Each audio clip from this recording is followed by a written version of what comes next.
Hello everyone, today I will show you how to change a shape, border and fill color using Foxit PDF Editor. Open your PDF file with Foxit PDF Editor and I'll say this rectangle shape, border and fill color. Click on this shape and select right button and select your properties, and now click on this shape appearance option and this is fill color.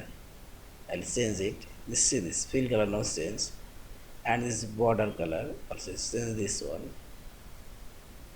make this color, and I'll make it transparency little, and see this. And also you can see the shape, fill and border color. This right side bar left arrow you can change, and see this. Yeah, this is. In this way you can change a shape, border and fill color. And finally select this file option, save or save as a PDF file. Thank you for watching. Please subscribe, like, share and comments.